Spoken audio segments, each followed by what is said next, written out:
नमस्कार मित्रों, आज की प्रेस वार्ता में मेरे साथी अश्विनी जी और मैं आप सभी का हृदय से स्वागत करते हैं। सबसे पहले तो आज प्रधानमंत्री मोदी जी का जन्मदिन है। पूरे देश में कई संस्थाएं जन्मदिन को सेवा पखवाड़े के नाम से मनाने का निर्णय किया है, जो हर साल करते हैं।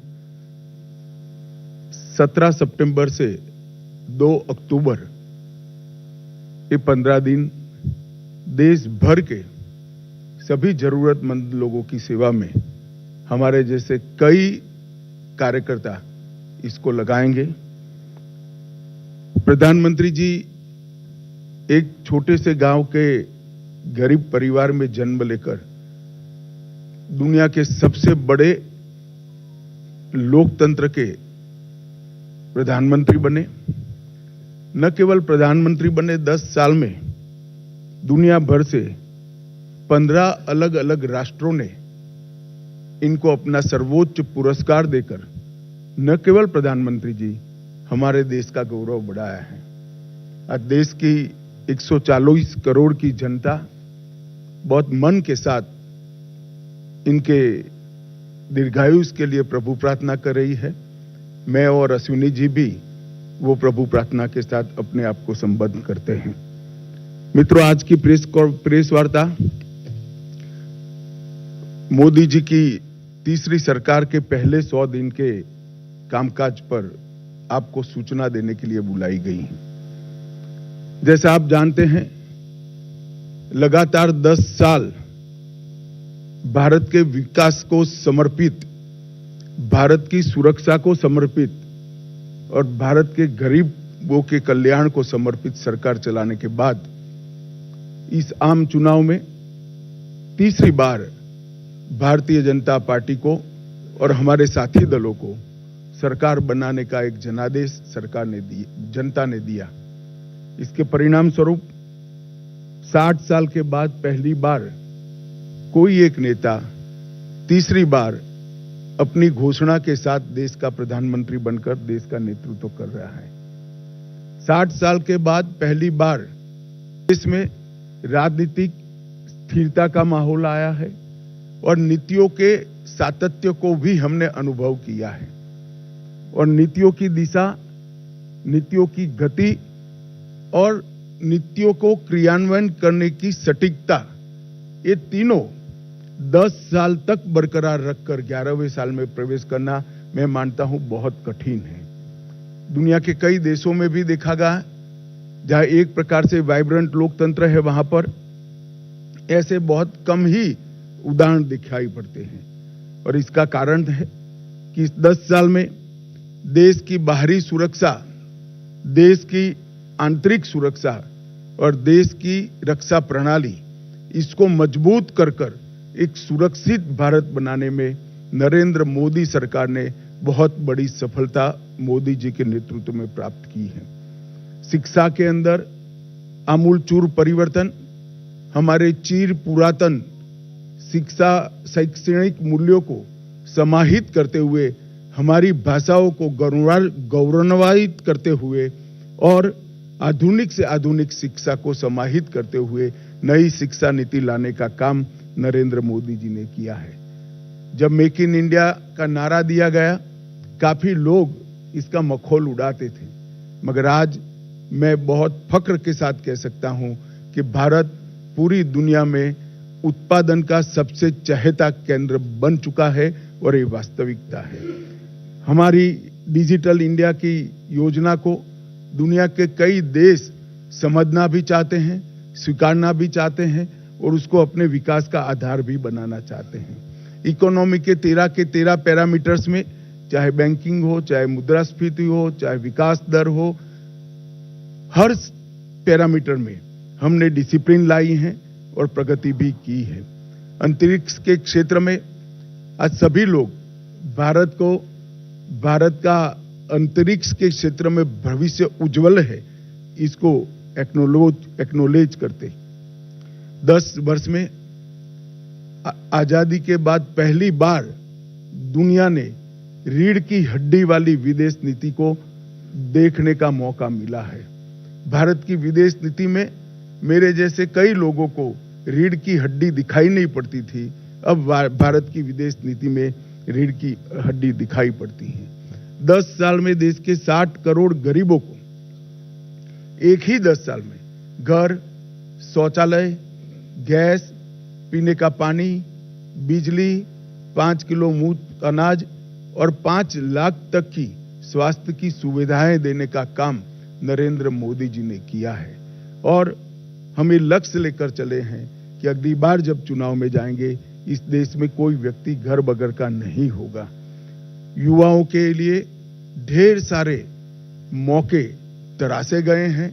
आज भारत का युवा भारत के नए प्लेटफॉर्म पर खड़ा होकर विश्व के युवा के साथ दो हाथ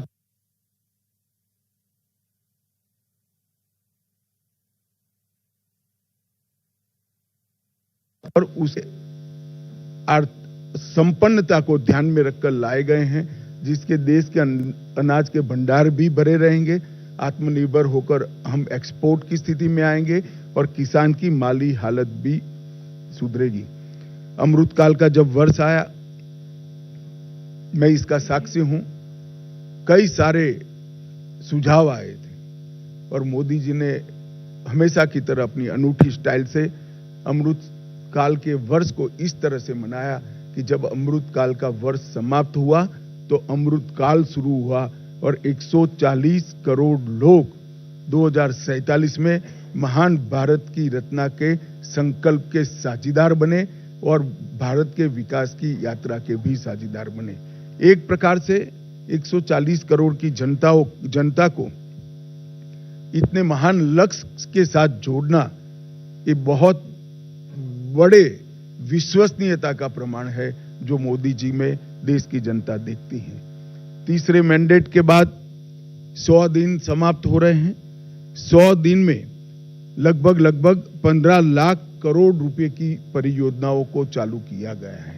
100 दिन को मैंने 14 स्तंभों में बांटा है। मैं एक एक कर सबके लिए कुछ न कुछ कहना चाहूंगा। इंफ्रास्ट्रक्चर का जहां तक सवाल है, 100 दिन में 3 लाख करोड़ की परियोजनाएं हमने घोषित भी की है, इंप्लीमेंटेशन भी शुरू हुआ है। महाराष्ट्र के वधवान में 76,000 करोड़ की लागत से मेगा पोर्ट बनेगा, जो पहले दिन से ही विश्व के 10 प्रमुख बंदरगाहों में शामिल होगा। 49,000 करोड़ की 25,000 अनकनेक्टेड गांवों को जोड़ने की योजना, ये योजना 100 की आबादी वाले गांवों को भी जोड़ेगी। तो एक प्रकार से मजले, टोले और आदिवासी क्षेत्रों की छोटी वसाहतों को भी अब रोड से 12मासी कनेक्टिविटी दी जाएगी। 50,600 करोड़ की लागत से भारत के बड़े रोडों को भी बढ़ाने का निर्णय नरेंद्र मोदी सरकार ने किया है।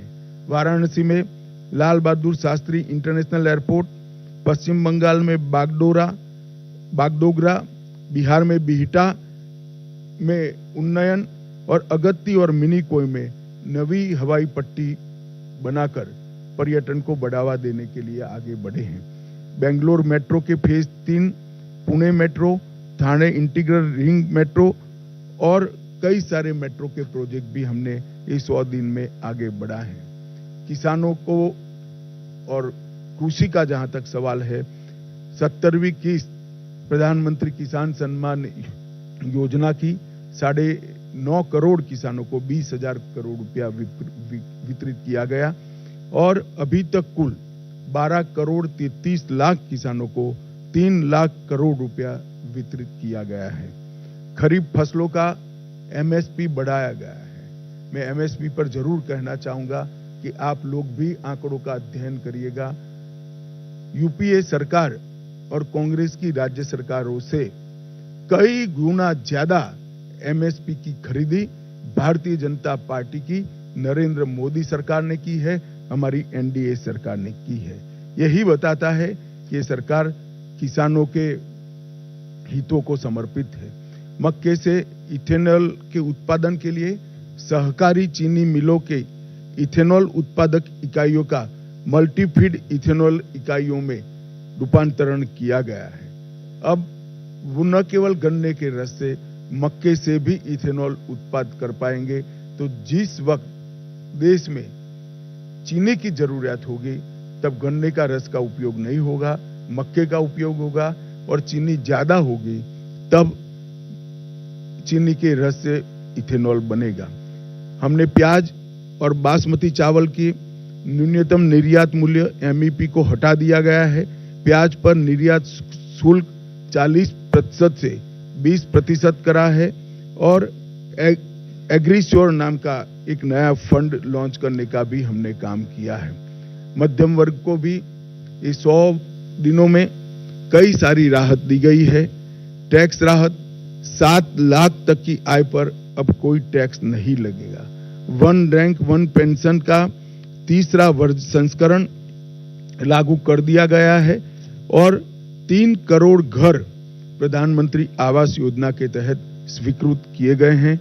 शहरी योजना के तहत 1 करोड़ घर और ग्रामीण इलाकों में 2 करोड़ घर। प्रधानमंत्री सूर्यघर मुफ्त बिजली योजना एक प्रकार से 2024 के बीच 2.5 लाख से ज्यादा घरों में सौर ऊर्जा का सिस्टम अब तक लग चुका है। एक अनूठी योजना है जिससे मध्यम वर्ग के परिवारों का बिजली का बिल तो मुफ्त हो ही जाता है, साथ में सौर ऊर्जा के हमारे लक्ष्य की पूर्ति के लिए भी वो कंट्रीब्यूट करते हैं। पीएम ई बस सेवा एनवायरमेंट फ्रेंडली सिस्टम तैयार करने के लिए लगभग 3400 करोड़ की सहायता से हमने पीएम ई बस सेवाओं की स्वीकृति दी है, और स्टार्टअप को वित्तीय राहत और इनोवेशन को बढ़ावा देने के लिए स्टार्टअप पर 31% का बोझ डालने वाले एंजल टैक्स को समाप्त करने का भी निर्णय भारतीय जनता पार्टी की सरकार ने दिया है। National industrial corridor development programme के तहत 12 इंडस्ट्रियल जोन बनाए जाएंगे। जो 12 इंडस्ट्रियल जोन बनाए जाएंगे वो कहीं न कहीं बड़े नेशनल हाईवे से लिंक होंगे, इसके आसपास होंगे। ये national industrial corridor development programme के तहत 12 इंडस्ट्रियल जोन देश के हर क्षेत्र में बनाने का हमने निर्णय किया है। सबसे महत्वपूर्ण निर्णय मध्यम वर्ग के लिए मुद्रा ऋण की सीमा 10 लाख से बढ़ाकर 20 लाख कर दी गई है। पुराने ऋण का जिन्होंने सफलतापूर्वक भुगतान किया है वो सभी को इसका फायदा मिलेगा। एमएसएमई के लिए क्रेडिट गारंटी स्कीम शुरू की गई। छोटे व्यापारियों और छोटे उद्यमियों को बिना गारंटी से इससे ऋण मिल पाएगा और उनके व्यापार को नई सरलता और सामर्थ्य दोनों मिलेगा। सशक्त युवा ये किसी भी देश के विकास की प्राथमिक शर्त है। 2 लाख करोड़ के पीएम पैकेज की घोषणा हमने की है, जो 5 साल में 4 करोड़ 10 लाख युवाओं को इसका लाभ पहुंचने वाला है। 1 करोड़ युवाओं को टॉप कंपनी में इंटर्नशिप के अवसर, अलाउंस और एक मुश्त सहायता राशि देने का भी निर्णय हमारी सरकार ने किया है। केंद्र सरकार ने भी लगभग कई हजार नियुक्तियों की घोषणा की है। कैपिटल एक्सपेंडिचर को बढ़ाकर 11,11,000 करोड़ तक पहुंचाना ये अपने आप में एक मील का पत्थर है। इससे कई युवाओं को रोजगारी के नए अवसर पैदा होंगे और हमारा इंफ्रास्ट्रक्चर भी मजबूत होगा। पीएलआई स्कीम और 12 इंडस्ट्रियल जोन के विकास से भी तजज्ञ युवाओं की नौकरियों का सृजन होगा। स्टार्टअप और एमएसएमई के लिए जो वित्तीय प्रोत्साहन हमने दिया है वो भी युवाओं के लिए कारगर साबित होने वाला है। दीनदयाल अंत्योदय योजना के तहत 10 करोड़ से अधिक महिलाओं को संगठित कर 90 लाख से अधिक स्वयं सहायता जूथ बनाए गए हैं और लखपति दीदी योजना के तहत 11 लाख नई लखपति दीदियों को ये 100 दिन में प्रमाण पत्र दिया गया है। 1 करोड़ से अधिक लखपति दीदियां प्रतिवर्ष 1 लाख रुपया सालाना कमाई कर रही है। ये महिलाओं के लिए 1 लाख का राशि एक स्वप्न माना जाता था, आज वो स्वमान के साथ अपना जीवन जी रहे। इसके साथ पर्यटन दीदियों जो गाइड का काम करेगी, पर्यटन मित्रों और ड्रोन दीदी के माध्यम से सेल्फ हेल्प ग्रुप और युवाओं को पर्यटन से जोड़ने का काम भी हमने किया है। प्रधानमंत्री जनजातीय उन्नत ग्राम अभियान, इसके तहत 63,000 जनजातीय गांवों का पूर्ण विकास किया जाएगा, जिससे 5 करोड़ आदिवासियों की आर्थिक स्थिति में सुधार आएगा। ये योजना के तहत गांव को प्राथमिक जरूरियातों से और प्राथमिक सुविधाओं से संपूर्ण युक्त किया जाएगा। अनुसूचित जनजाति के दिव्यांग व्यक्तियों के लिए 3 लाख नए पहचान पत्र एक अभियान चलाकर 100 दिन में दिए गए। एकलव्य मॉडल आवासीय विद्यालय एक नए पहलुओं के साथ, नए आयामों के साथ फिर से इंट्रोड्यूस हो रहा है। वक्फ संशोधन विधेयक 2024 वक्फ संपत्तियों के प्रबंधन और संरक्षण और उसके दुरुपयोग तीनों को कमिटेड है और आने वाले दिनों में पार्लियामेंट में इसको पारित किया जाएगा। आयुष्मान भारत योजना आज देश के कई करोड़ लोगों के जीवन का, सरल जीवन का आधार बनी हुई है। 5 लाख तक का स्वास्थ्य से जुड़ा सभी खर्चा एनडीए की नरेंद्र मोदी सरकार उठा रही है और ये प्रधानमंत्री जी का बड़ा महत्वाकांक्षी प्रोग्राम है। अब जैसा हमने हमारे घोषणा पत्र में वादा किया था, 70 वर्ष या उससे अधिक आयु के सभी वृद्ध नागरिकों को 5 लाख तक का मुफ्त कवरेज दिया जाएगा। इसमें जो गरीब घर में 70 साल से अधिक वाले लोग हैं, उनको अपने कार्ड के अलावे और 5 लाख दिया जाएगा, तो उनका कवरेज एक प्रकार से 10 लाख तक किया जाएगा। करीब करीब 4.5 करोड़ परिवारों के 6 करोड़ वृद्ध नागरिकों को इसका फायदा मिलेगा। इसमें आय की कोई सीमा नहीं रखी गई है। 75,000 नई मेडिकल सीटें बढ़ाकर हम मेडिकल एजुकेशन के लिए विदेश पर की निर्भरता को लगभग समाप्त कर देंगे। हमारी पूरी रिक्वायरमेंट ये 75,000 सीट बढ़ने के साथ ही पूरी हो जाएगी और इसके लिए हमने 3 साल का लक्ष्य रखा है। नियमित टीकाकरण के लिए, उसको डिजिटल बनाने के लिए यूविन पोर्टल भी यही 100 दिन में शुरू किया गया और देश के डॉक्टरों की एक सेंट्रलाइज रिपोजिटरी बनाने का काम भी इसी 100 दिन में हुआ है। 23 अगस्त को पहला अंतरिक्ष दिन मनाया गया है। इससे किशोरों को और युवाओं को अंतरिक्ष के क्षेत्र में रुचि लेने के लिए, प्रोत्साहन देने के लिए और उनका हैंड होल्डिंग करने के लिए ढेर सारी योजनाएं शुरू की गई। अंतरिक्ष स्टार्टअप के लिए 1000 करोड़ के वेंचर कैपिटल फंड की योजना भी हुई। आपदा प्रबंधन के लिए राष्ट्रीय डेटाबेस और ग्रामीण भूमि रिकॉर्ड के लिए भुवन पंचायत पोर्टल भी शुरू किया गया। सेमीकंडक्टर, गुजरात के साणंद में सेमीकंडक्टर की इकाई स्थापित की गई और मैं आपको बड़े विश्वास के साथ बताता हूं कि आने वाले 10 सालों में भारत सेमीकंडक्टर के क्षेत्र में एक बहुत बड़ा प्लेयर बनके उभरेगा। लॉ एंड ऑर्डर का जहां तक सवाल है, पुराने ब्रिटिशरों ने बनाए हुए आपराधिक कानूनों को बदलकर 1 जुलाई 2024 को 3 नए कानून इंप्लीमेंट किए गए। भारतीय दंड संहिता, भारतीय नागरिक सुरक्षा संहिता और भारतीय साक्ष्य अधिनियम, भारतीय न्याय संहिता, भारतीय नागरिक सुरक्षा संहिता और भारतीय साक्ष्य अधिनियम, ये तीनों क्रिमिनल जस्टिस सिस्टम के पूर्ति करने वाले कानून आने वाले दिनों में हमारी क्रिमिनल जस्टिस सिस्टम को न केवल लोकभोग्य बनाएंगे, लोगों को न्याय मिलने का एक सरल रास्ता होगा, समय पर न्याय मिलने की शुरुआत होगी। और मैं बड़े विश्वास के साथ आपको बताना चाहता हूं कि 3 साल के बाद जब इसका कंप्लीट इम्प्लीमेंटेशन समाप्त होगा, हम दुनिया में सबसे आधुनिक क्रिमिनल जस्टिस सिस्टम रखने वाले देशों में से एक बन जाएंगे। शहरी बाढ़ प्रबंधन के लिए 6,350 करोड़ रुपए की नई योजना देश में पहली बार लाई गई। लद्दाख में 5 नए जिले बनाए गए।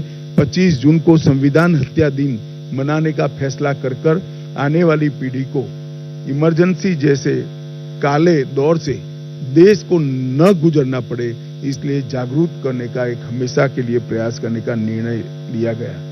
पूर्वोत्तर में हाइड्रो इलेक्ट्रिक परियोजनाओं की मंजूरी दी गई, लगभग 4100 करोड़ रुपया के साथ, और राष्ट्रीय ग्रीन हाइड्रोजन मिशन को सेकंड ट्रेज को भी शुरू कर दिया गया। मित्रों, पीएम मोदी जी का युद्ध के बीच में रूस और यूक्रेन की महत्वपूर्ण यात्राओं को पूरी दुनिया आस के साथ नजर गड़ाकर बैठी है। पहली बार भारत में यूनेस्को की विश्व धरोहर समिति की बैठक हुई। आने वाले दिनों में इससे हमारी कई धरोहरों को वापस लाने में हमें बहुत बड़ा फायदा होने वाला है। आपदा प्रबंधन अधिनियम, इसको 2024 में लोकसभा में पेश किया गया है, और मैं मानता हूं कि अर्बन फ्लड मैनेजमेंट, अग्निशमन सेवाएं, ग्लेशियर झील विस्फोट, फ्लड और अन्य डिजास्टर के मिटिगेशन के हेतु ये जो आपदा प्रबंधन अधिनियम आया है वो सब जरूरियातों को आज के दिन की पूरा करेगा, और इसके लिए 12,554 करोड़ की योजना भी ये सब विशिष्ट आपदाओं के लिए निश्चित किए गए हैं। 4 सितंबर को 35 सालों के संघर्ष के बाद त्रिपुरा में NLFT और ATTF के साथ शांति समझौता किया गया। मानस हेल्पलाइन नारकोटिक्स की रोकथाम के लिए और सूचनाओं के लिए शुरू की गई। अगले 5 साल में 5000 साइबर कमांडो तैयार किए जाएंगे, और साइबर अपराध के लिए सस्पेक्ट रजिस्ट्री भी तैयार की जाएगी। मित्रों, 100 दिन में इतना सारा जो काम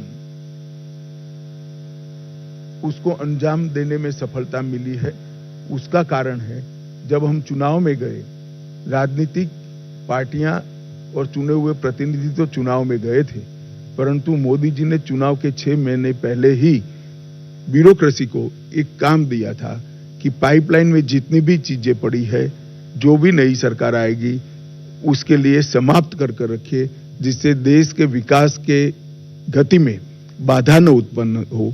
इसी का परिणाम है कि ये लगभग लाखों करोड़ों के काम 100 दिन के अंदर ही हम कैबिनेट तक की पूरी प्रोसीजर और कई जगह तो टेंडरिंग भी समाप्त कर चुके हैं।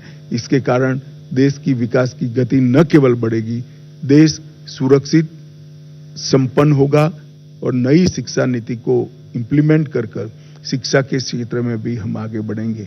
मैं आशा करता हूं कि मोदी जी के नेतृत्व में ये जो विकास का रथ चला है वो आगे पर भी चला रहेगा, इसका हम सभी को विश्वास है। अब आप सब इसके बारे में कुछ पूछना चाहते हैं तो जरूर पूछिए। मैं प्रश्न लूंगा। सबसे पहले नमस्कार। सबसे पहले तो मैं आपको अब 16 नंबर नीचे कर दो। हाँ जी, सबसे पहले तो मैं आपको धन्यवाद दूंगा हिंदी के प्रति जो आपका अनुराग है। हिंदी को अंतर्राष्ट्रीय भाषा बनाने की बात आपने कही है, लेकिन मेरा सवाल है विकसित भारत में जो राजनीतिक विमर्श है, भाषा का जो विमर्श है, उस पर सवाल करना चाहता हूं। हरियाणा में चुनाव चल रहे हैं। कांग्रेस के एक सांसद जयप्रकाश जी ने कहा है कि महिलाएं अगर लिपस्टिक लगाकर और पाउडर लगाकर। एक मिनट जी सर। भाई, मैं रोज आपके लिए उपलब्ध हूं। आज के प्रेस कॉन्फ्रेंस का विषयांतर न हो, इसके लिए मेरे आपसे सबसे विनंती है कि 100 दिन में अगर कोई सवाल हो तो जरूर करिए। हाँ सर। रुचि न हो तो उत्पन्न करके भी करिए। नहीं सर, रुचि है सर, रुचि है। भाषा के विमर्श पे है। भाषा का जो विमर्श है विकसित भारत में कितना सार्थक होगा। केंद्रीय मंत्री रवनीत बिट्टू जी ने प्रतिपक्ष के नेता राहुल गांधी को आतंक। आप पॉलिटिकल सवाल की दिशा में न जाइए, मैं दृढ़ता से नहीं जवाब दूंगा। बार बार कहना पड़े अच्छा नहीं लगता है। जहां तक भाषा का सवाल है, मैं स्पष्ट कर देता हूं, हमारी सरकार मानती है कि कोई भी देश अपनी स्थानीय भाषाओं को समाप्त कर विकास नहीं कर सकता है। स्थानीय भाषाओं के साथ हमारा इतिहास, हमारी संस्कृति और हमारी परंपराएं जुड़ी हुई है। इसलिए नई शिक्षा नीति में हमने प्राथमिक शिक्षा स्थानीय भाषाओं में हो, इस पर बड़ा आग्रह किया है। और राजभाषा का जहां तक सवाल है, मैंने बहुत स्पष्ट किया है कि हिंदी का किसी स्थानीय भाषा से कोई स्पर्धा नहीं है। राजभाषा विभाग ही अब एक ऐसा पोर्टल लेकर आएगा, किसी भी भाषण का, किसी भी लेख का, किसी भी आलेख का कुछ सेकंडों में ही संविधान की 8वीं सूची की सभी भाषाओं में भाषांतर कर देगा। धन्यवाद सर। 67 सर, मैं शैलेश यादव हूँ ANI न्यूज एजेंसी से। सर, आयुष्मान भारत के बारे में मेरा ये सवाल है। अभी सरकार ने जो है 70 साल और 70 साल से ऊपर के लोगों के लिए को उसमें शामिल करा है। तो सर, मेरा ये सवाल है कि क्या सरकार की कोई ऐसी योजना है कि मिडिल और लोअर मिडिल क्लास को भी इस योजना में शामिल किया जाए? नहीं, मैं समझ नहीं पाया। आयुष्मान भारत में सर क्या लोअर और लोअर मिडिल क्लास को भी शामिल करने की योजना है? जो 70 साल के ऊपर के जितने वरिष्ठ नागरिकों को 5 लाख तक की सुविधाएं देनी है, उसमें हमने आय की कोई सीमा नहीं रखी। कोई भी व्यक्ति को ये फायदा मिलने वाला है। देश के सभी 70 साल से वरिष्ठ नागरिकों को फायदा मिलेगा। तो स्वाभाविक रूप से मध्यम वर्ग और उच्चतर मध्यम वर्ग, और कोई लेना चाहे ना चाहे मुझे मालूम नहीं है, मगर कोई करोड़ोंपति भी लेना चाहे तो वो एंटाइटल होगा। 255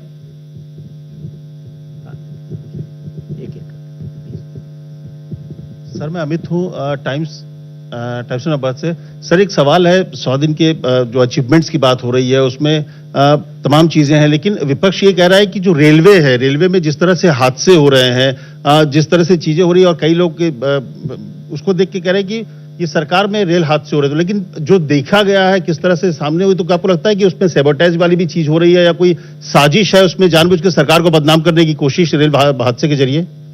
जवाब आपने ही दे दिया अमित, मैं क्या बताऊं, बताइए। मित्रों, रेलवे का जिस तरह से एक्सपांशन हो रहा है, ये एक्सपांशन देश की जनता फील कर रही है। और जहां तक हादसों का सवाल है, हम इसकी तह तक जाकर इसकी जांच करेंगे। कारण जो भी है, इसका निवारण करने के लिए सरकार कटिबद्ध है। आपके सवाल के अलावे भी मेरी विगत 2 दिन में अश्विनी जी से लंबी बात हुई। उन्होंने एक पूरा रोड मैप तैयार कराया है। हादसे अगर षड्यंत्र है तो वो भी लंबा नहीं चलेगा, और जहां जहां कोई और चीज की जरूरत है, गैप्स है, इसको भी भर दिए जाएंगे। 107 107 सर, मैं कृष्ण मोहन शर्मा, भारत एक्सप्रेस से। अभी रेलवे से ही सवाल था। लोगों के मन में एक चिंता है कि जिस तरीके से ट्रेन की पटरियां तोड़ने की कोशिश की जा रही है, तो एक लार्जर पैमाने पे देश को साबोटाज, क्या मतलब बहुत बड़े पैमाने पे हत्या करने की कोशिश की जा रही है। और सबसे ज्यादा जो दिक्कत ये है, मैं बहुत छोटा सा लूंगा कि सर इस पे पूरा सिस्टम, मतलब विपक्ष पूरी तरीके से मौन है कि इसकी आलोचना क्यों नहीं करता, क्यों चाहता है कि देश जो है एक तरीके से गड्ढे में चला जाए? विपक्ष करे न करे, हम बहुत सजग है। 1,10,000 किलोमीटर की रेल पटरी का नेटवर्क है। CBI, NIA, रेल पुलिस और गृह मंत्रालय चारों बड़ी शिद्दत के साथ इसके प्रोटेक्शन की हम स्कीम भी बना रहे हैं, और आगे पर कोई सैबोटेज की घटना न हो, इस पर क्रियान्वयन कर रहे हैं। अभी इस प्रकार की वृत्ति नजर में आई है। हम इस पर कठोरता से संज्ञान भी लिया है और एक योजना लेकर भी आ रहे हैं। 93 सर नमस्ते, मैं अखिलेश शर्मा, NDTV से। 3 आपराधिक कानूनों में बदलाव किया गया है। जो अंग्रेजों के जमाने से चले आ रहे कानून थे उनको बदल दिया गया। आमूल चूल परिवर्तन का ये एक प्रयास है, लेकिन अदालतों में लाखों करोड़ों केसेस लंबित हैं, लंबे समय से लंबित हैं। तो इनका जमीन पर कब तक असर देखने को आएगा? आम आदमी को न्याय कब तक मिल पाएगा? देखिए, समस्या साच अर्थ में आपने जो उठाई बड़ी गंभीर है, परंतु आप तीनों कानूनों का अध्ययन करेंगे तो हमने तीनों स्तर पर, जुडिशरी के स्तर पर, प्रोसिक्यूशन के स्तर पर और इन्वेस्टिगेशन के स्तर पर 73 जगह पर समय मर्यादाओं को कर्टेल करने के लिए नए कानूनी प्रावधान लाए। हमने इन्वेस्टिगेशन को साइंटिफिक करने के लिए FSL को कंपलसरी किया है, जिससे कोई और ज्यादा साक्ष्य की जरूरत न पड़े, साइंटिफिक एविडेंस के आधार पर ही किसी को सजा दिलाई जा सके। मैं विश्वास करता हूं कि 3 साल के बाद, आने वाले 3 साल के बाद जो भी एफआईआर रजिस्टर्ड होगी, इसका 1 साल में सुप्रीम कोर्ट तक केस का फाइनलाइजेशन हो जाए। 272 हाँ देख रहे हैं, एक सबको अवसर मिलेगा। नहीं, आपको कहा 272। हाँ, मैं सर माइक का वेट कर रही हूं। सर मैं विजेता सिंह हूं, द हिंदू से। सर आप जब पिछली बार मणिपुर गए थे पिछले साल, तो आपने कहा था 15 दिन में वापस जाएंगे, और आपके आने के बाद वेव्स में वायलेंस हो रहे हैं वहां पे। अभी रिसेंटली भी हुए 11 लोगों की हत्या हुई है। तो इसको लेके क्या आप मतलब वहां पे एक रूमर भी चल रहा था कि चीफ मिनिस्टर को रिजाइन करने बोला है, उसके बाद गवर्नर के घर पे कहा आपको चीफ मिनिस्टर? मैं रूमर बोला इसलिए सर। और वहां पे गवर्नर हाउस में भी काफी पथराव हुआ, जो हम कहीं और नहीं देखते हैं किसी देश के किसी हिस्से में। तो मणिपुर के लिए क्या स्ट्रैटेजी है 100 डेज में? देखिए, जहां तक मणिपुर का सवाल है, 100 दिन में हमने जो ये घटनाओं का मूल है, भारत म्यांमार सीमा, इसका फेंसिंग शुरू कर दिया है। 30 किलोमीटर फेंसिंग समाप्त हो चुका है, और पूरी 1500 किलोमीटर से ज्यादा जो सीमा है, इसको फेंसिंग करने का बजट भारत सरकार ने अप्रूव कर दिया है। 1 नंबर 2, हमने वहां पर स्ट्रेटेजिक जगहों पर सीआरपीएफ को सफलतापूर्वक लॉन्च करने का कार्यक्रम भी समाप्त कर दिया है। नंबर 3, हमने जो घुसपैठ होती थी उसको रोकने के लिए म्यांमार और भारत के बीच में जो आवाजाही का एक समझौता था, उसको भारत की ओर से रद्द कर सिर्फ वीजा के बेस पर ही आ जा सकेंगे, ये कानून भी लाए हैं। नंबर 4, कई सारे सुरक्षा लैप्सिस थे, मतलब छिद्र थे इतनी बड़ी सीमा पर, उसको पूरा करने का काम भी किया गया है। अभी हाल ही के दिन में 2 घटनाएं, 3 दिन तक हिंसक घटनाएं हुई। इसको छोड़कर विगत 3 महीनों में कोई बड़ी घटनाएं नहीं हुई थी। अब मणिपुर में अभी भी 3 दिन से शांति है। मुझे आशा है कि हम इस पर बहुत अच्छे से कंट्रोल ले पाएंगे। स्थानीय दोनों जातियों से हमारा संवाद भी है, क्योंकि नस्लीय हिंसा है। जब तक संवाद होकर दोनों के बीच में समाधान नहीं होता, कोई परिणाम नहीं निकल सकता। हम कुकी ग्रुप्स के भी चर्चा कर रहे हैं और मतई ग्रुप से भी चर्चा कर रहे हैं, और आने वाले दिनों में लगभग सभी प्रकार के प्रयास करने के लिए हमने हमारा रोड मैप बनाया है। 79 सर, क्योंकि अभी आपने मणिपुर का जिक्र किया, और कल सरकार के द्वारा एक इनिशिएटिव लिया गया था कि जो अफोर्डेबल कमोडिटीज वहां के लोगों को और दी जाएगी और सेंटर्स और बनाए जाएंगे। सर, इससे आम जनता को कितना फायदा और कितने लोग इसका बेनिफिट ले पाएंगे? देखिए, वहां पर एक रोड ब्लॉक कर दिया गया था। अब ब्लॉकेज जैसा कोई प्रॉब्लम नहीं है, परंतु जो बीच में घटनाएं हुई, इसके कारण ट्रांसपोर्टर भाई वहां से जाना मुनासिब नहीं समझते। तो हमने केंद्रीय सैनिक बलों के लिए जो हमारे राशन की दुकानें हैं, 18 दुकानें नई खुली है और खोलने का निर्णय किया है, और पुरानी सभी दुकानों से आम जनता को उचित दाम पर सारी चीजें, लगभग 100 चीजों का लिस्ट बनाया, जिसमें टूथपेस्ट, ब्रश, साबुन, ये सारी चीजें भी है। खाने पीने की अमूमन सभी व्यवस्थाएं, वो एक राहत दर पर मिलने की शुरुआत होगी। इससे निश्चित रूप से महंगाई नीचे लाने में सफलता मिलेगी, और जो गरीब तबका है उसको राहत दर पर सारी सामग्री उपलब्ध होगी। ये सिर्फ गरीबों के लिए नहीं, हर नागरिक के लिए खुला रहेगा। 39 नंबर।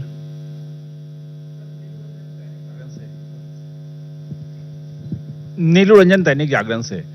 सर, ये जो अभी 10 साल के काम में एक 3.5 साल से रुका हुआ काम जनगणना का, और अभी जनगणना कर्मियों का प्रशिक्षण का काम भी कोई डेट नहीं आया है, तो वो कब से प्रशिक्षण शुरू होगा और कब से जनगणना शुरू? बहुत जल्द आ जाएगी।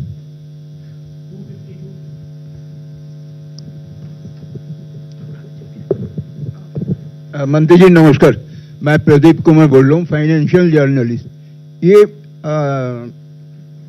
क्या नाम है आपका, जो इंफ्रास्ट्रक्चर, तुम पार्टियां ऊंचा कर रहे हो, अब सवाल भूल गए? हाँ नहीं, मैं 2-3 इंफ्रास्ट्रक्चर में आपने जो पैसे की बात कहा है, वो पैसा जुटाने के लिए क्या कहीं से आप लोन का भी सहारा लेंगे? ना जी, ये बजट में इसका पूरा प्रोविजन कर दिया गया है। 277।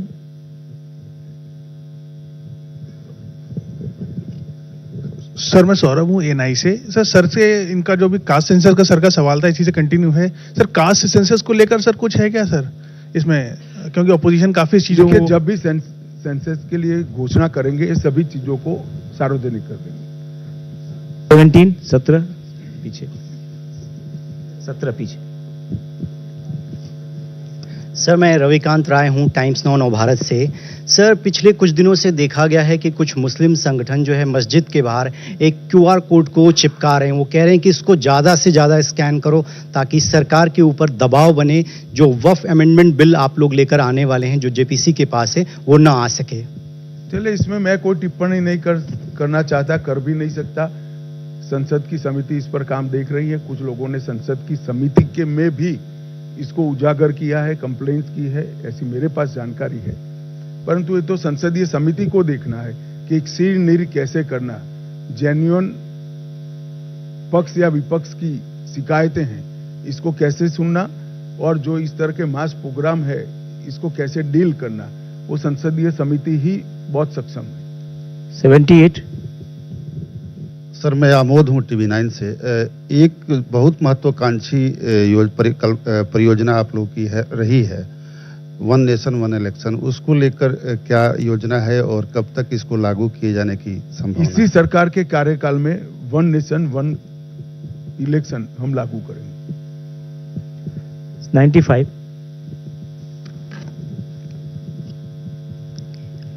हेलो सर, मेरी क्वेश्चन मणिपुर के साथ अपना परिचय दीजिए। Yeah I am Reema Sharma, I am representing Pratibimb live from Assam. So मेरी क्वेश्चन ये मणिपुर के साथ ही है सर।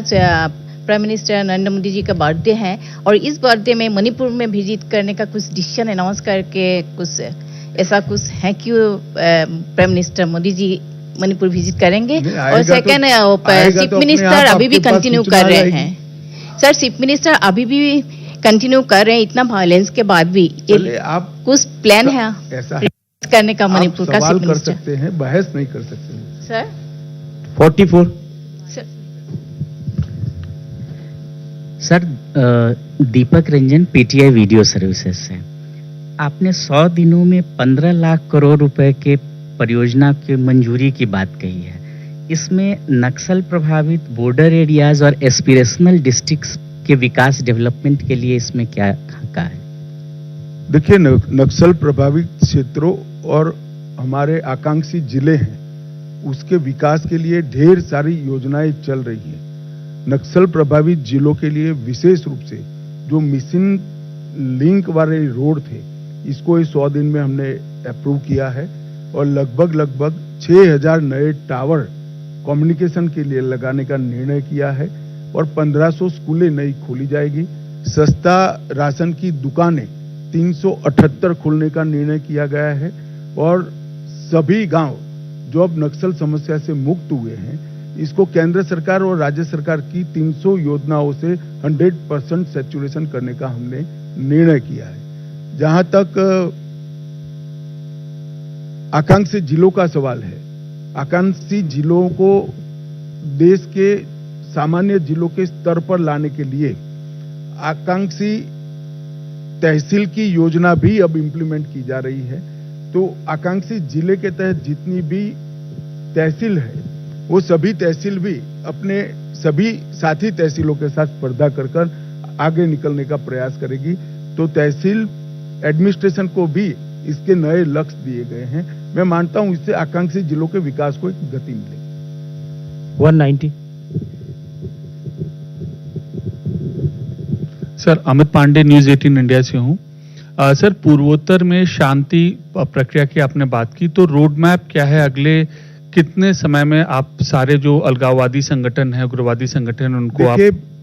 जहां तक पूर्वोत्तर में टेररिज्म का सवाल है, मणिपुर में जो चल रही है नस्लीय हिंसा है, इसको थोड़ा अलग रखें क्योंकि नस्लीय हिंसा और टेररिज्म अलग होता है। टेररिज्म का सवाल है, हमने अब तक पूर्वोत्तर में सीमाओं के समझौते के साथ अलग अलग समझौते के 11 समझौते किए हैं और 10,900 टेररिस्टों ने, हथियारी युवाओं ने आत्मसमर्पण कर मेन स्ट्रीम में आए हैं। अब सिर्फ एक ही टेररिस्ट संगठन बचा है, इसके साथ भी हमारी वार्ता चालू है। 10 नंबर 10। सर, प्रधानमंत्री नरेंद्र मोदी जी का विजन रहा है कि इस सरकार में, सर संजय शर्मा हूं इंडिया न्यूज चैनल से, प्रधानमंत्री नरेंद्र मोदी जी का विजन रहा है कि किसी भी तरीके से रोजगार बढ़ना चाहिए, रोजगार पर प्रधानमंत्री जी का फोकस रहा है।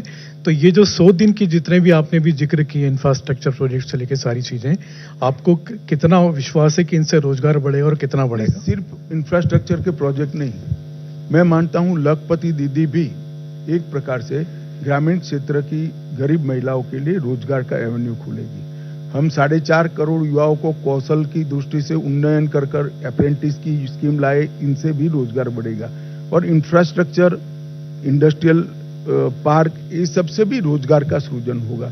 तो हर नई पहल जो होती है वो ऑटोमेटिकली स्वाभाविक रूप से रोजगार का सृजन करती है। 71। मुझे लगता है अब सवाल आपके समाप्त हुए हैं। जितना कहा है उतना छापोगे तो भी एक दिन तो निकल ही जाएगा।